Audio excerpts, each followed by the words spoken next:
我看到柯市长站在任何地方我都讨厌，这就是一个这么烂的家伙，谁都可以批评民进党，就你柯文哲没资格。柯文哲5年前自称墨绿是民进党礼让你拉拔你出来，是民进党促成你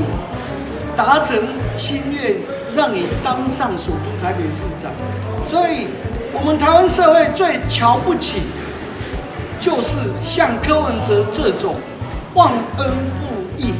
无情无义的人啦。所以柯文哲还在那里吱吱喳喳什么啦？我不客气讲，柯文哲你再这样哦，我送你4个字啦：台湾支持，中共金孙，台湾支持。柯文哲可以到各地，你到公园走走嘛，你到我们地方上随便哪边哦，够胆你一个人来，那不要媒体跟，也不用什么随扈，你看看地方乡亲们，他们对你的评语是什么啦？哦，对不起啦，我刚用这4个字，这是地方上跟我讲的嘛。他们说阿健，恁就伫议会叫柯文哲卖个下西下井。我们这么厚道善良的台湾人，用这样的字眼，其实是已经对柯文哲可以说是深恶痛绝啦。觉得说看到这个人已经觉得很恶烂，一个人格破产的柯文哲，要成天在那边说三道四。你看哦，柯文哲每天出来说三道四，胡说八道，这证明了他根本完全无心市政嘛。他市政被他搞得一塌糊涂，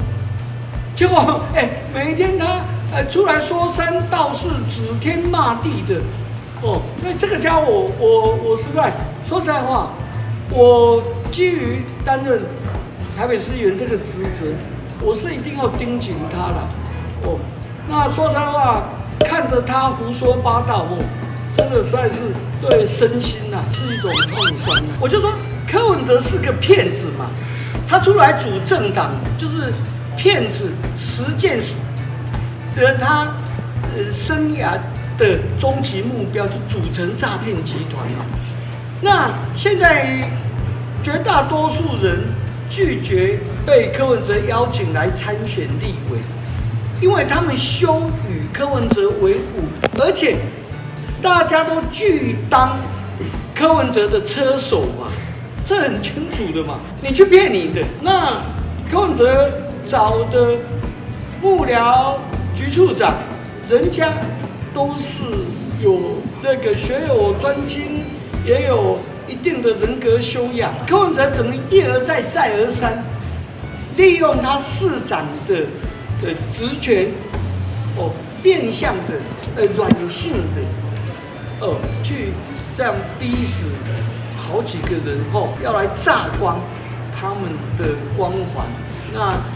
利用他们当车手啊，人家看破你柯文哲不愿意当柯文哲你这个诈骗集团的车手，很清楚就是这样。